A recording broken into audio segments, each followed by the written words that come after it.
À primeira vista, o autista parece alguém ilhado, compenetrado, ensimesmado. Alguém que se isola no seu mundo e não quer sair de lá. Parece ser alguém que não tem interesse em conhecer as ilhas ao seu redor. Mas observando ele mais de perto, a gente percebe que esse interesse em conhecer o mundo ao redor existe. Ele só talvez não consiga manifestar isso de uma forma clara. Ele quer conhecer as ilhas ao redor da sua, porém os meios que ele tem, os recursos que ele tem para isso, às vezes são recursos falhos, são recursos ineficientes. Por exemplo, o barco dele pode estar furado, ou pode estar com um remo quebrado,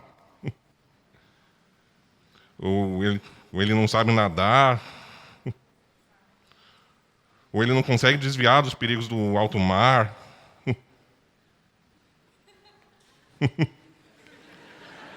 Sim.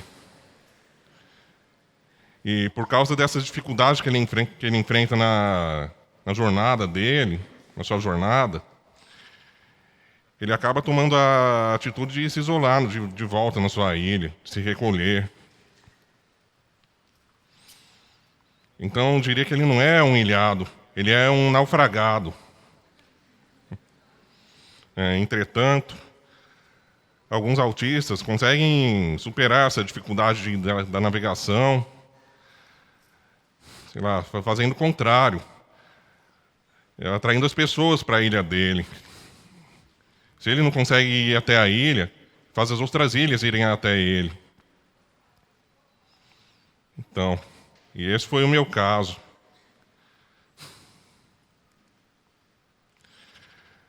Eu nasci com uma... Eu sabia desde criança que eu era muito diferente de todas as outras pessoas. Eu sempre tive bastante dificuldade de me comunicar, de falar sobre o que eu penso, de explicar com clareza sobre os meus sentimentos, as minhas ideias. Então, sempre tive bastante dificuldade para fazer e manter amizades. Mas quando eu pegava um papel e desenhava, aí as pessoas prestavam atenção em mim. Aí as pessoas paravam para prestar atenção na minha habilidade, no meu talento artístico. Então, talento artístico foi o recurso que eu usei para navegar pelo oceano. E, a propósito, esses primeiros desenhos da historinha foram feitos por mim. Então, ou seja, eu sabia que eu tinha essa dificuldade para falar, então eu resolvi ser aquela pessoa que, quando alguém pergunta entendeu ou quer que desenhe, eu desenho.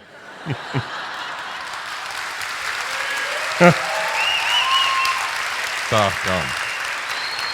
Deixa o aplauso pro final, por favor. Então, isso levantou outra questão. Eu sou artista porque sou autista. Então, vou contar um pouco da minha história para responder melhor essa pergunta, essa questão. Então, desde criança, eu comecei a desenhar, acredito, com a maioria dos desenhistas profissionais. Eu gostava muito de ver desenhos animados, ler quadrinhos, jogar videogame. Eu gostava de reproduzir no papel os personagens no meu traço. Scooby-Doo aí, por exemplo. Você vê que o meu está bem mais caricato do que o original. E com o tempo, eu fui criando os meus próprios personagens. Eu me formei numa faculdade de artes, arrumei empregos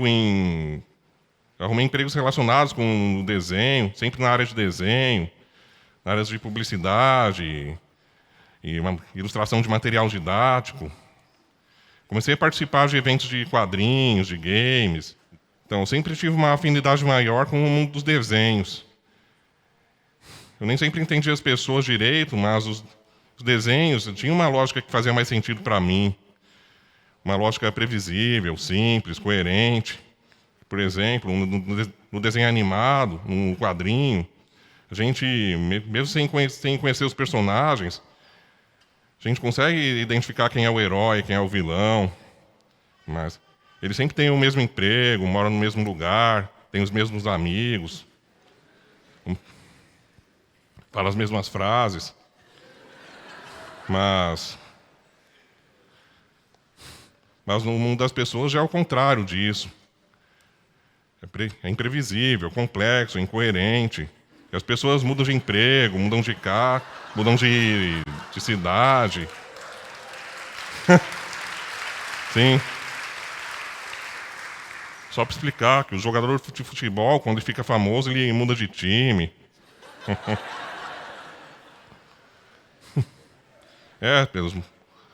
Sim, as pessoas mudam, as pessoas mudam suas características ao longo do tempo. Enquanto os desenhos elas se mantêm no mesmo padrão. Tem personagens que têm 50, 100 anos e eles continuam do mesmo jeito.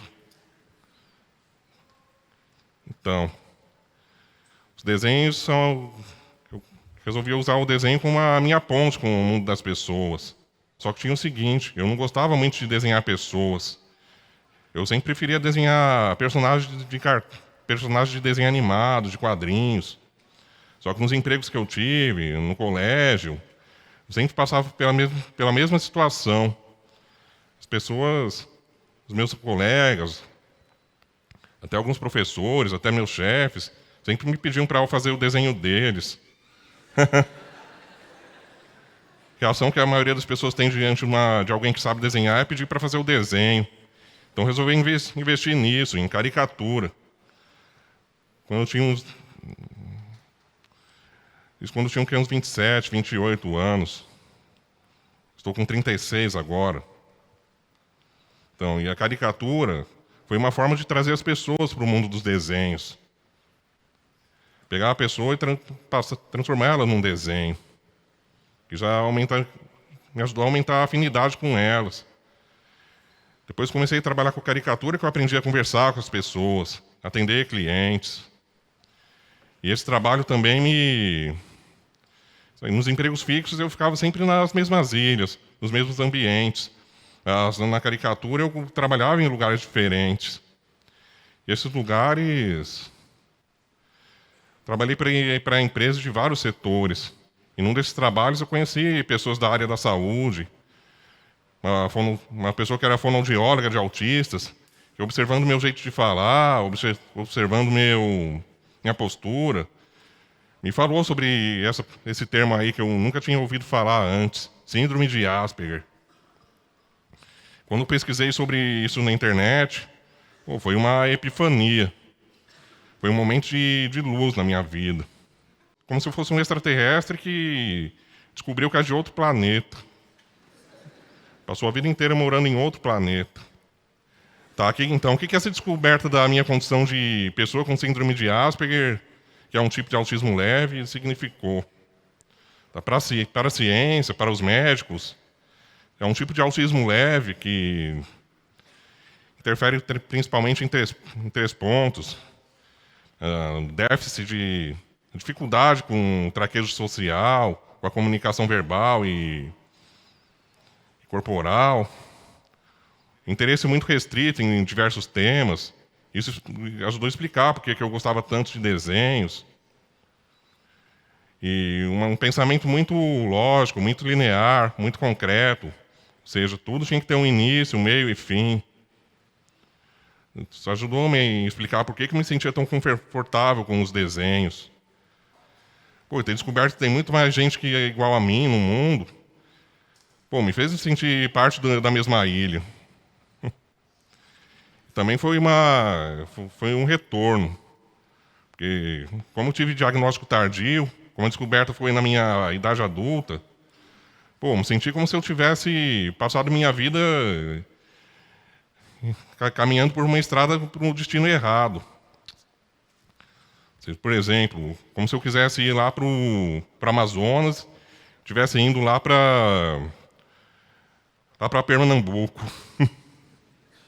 E todo mundo que já fez uma viagem sabe, para fazer o retorno até o ponto certo, leva algum tempo. Então, muita coisa que as pessoas sem autismo aprendem na infância, na adolescência, Eu confesso que só aprendi depois de adulto.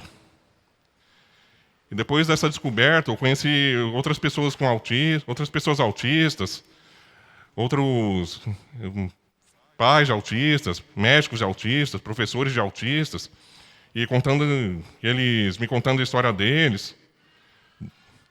Bom, e apesar de serem pessoas diferentes, com formações diferentes, interesses diferentes, eu sempre achei bastante pontos em comum com a minha história. Por exemplo, não ter amigos, sofrer bullying na escola, não conseguir comer de tudo. A partir dessa descoberta, a partir desse contato com outros autistas, eu resolvi abraçar a causa do ativismo pró-autismo. E conheci diretores de ONGs pró-autismo. Uma delas, a Andréa Monteiro, me ajudou a fazer as caricaturas em público, porque antes eu só fazia elas em casa.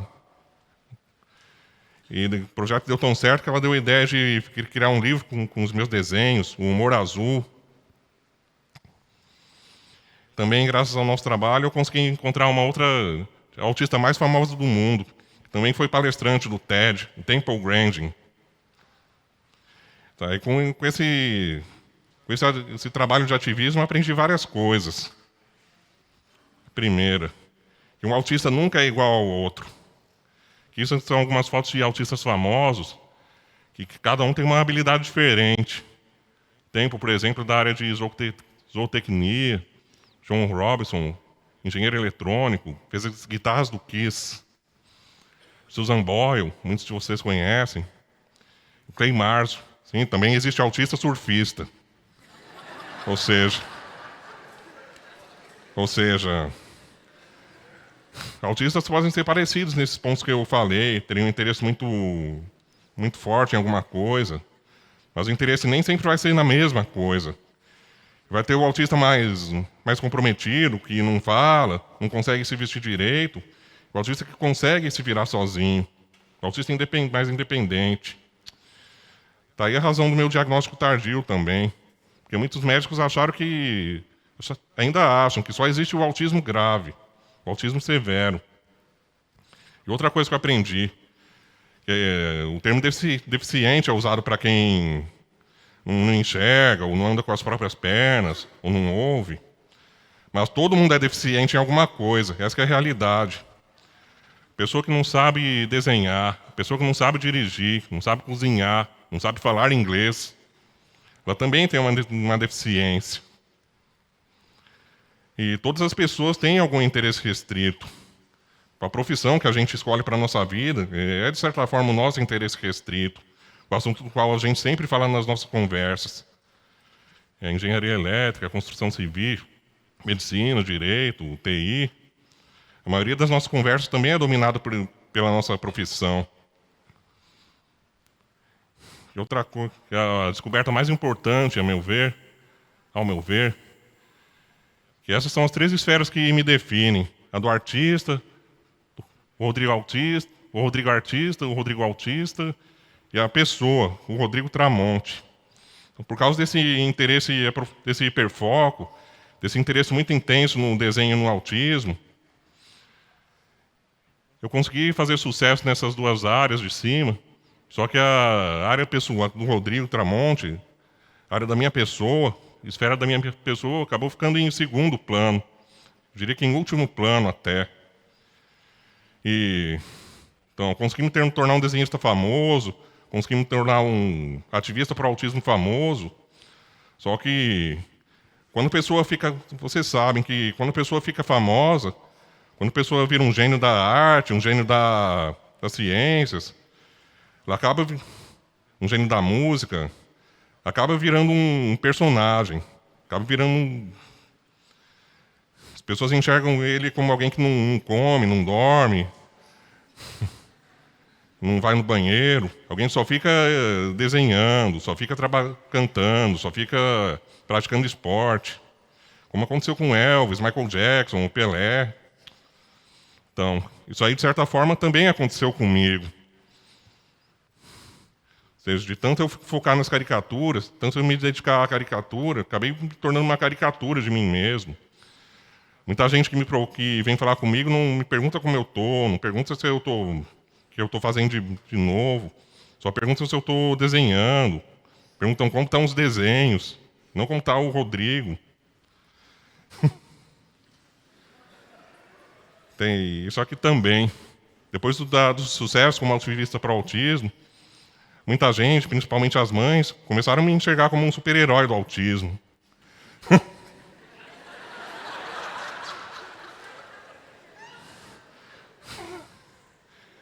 Sim. Ou seja, alguém que pegou a habilidade e usou para superar a dificuldade. Só que uma coisa que o mundo dos desenhos ensina sobre os super-heróis é que todo super-herói tem a sua identidade secreta. Então, e essa aqui é a minha identidade, o Rodrigo Tramonte.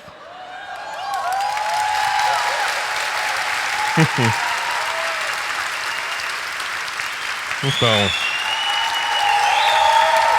tá. Tá rindo de quem?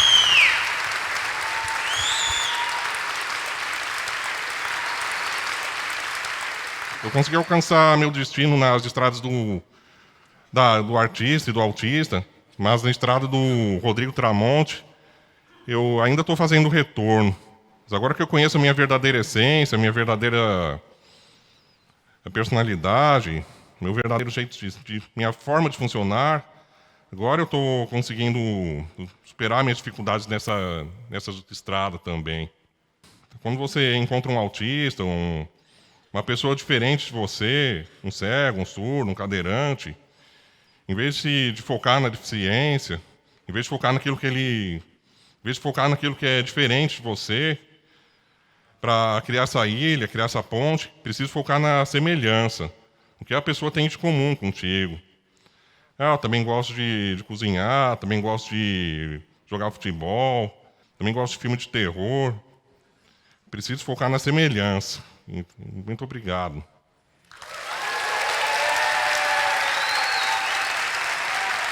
Só 20 bracinhos.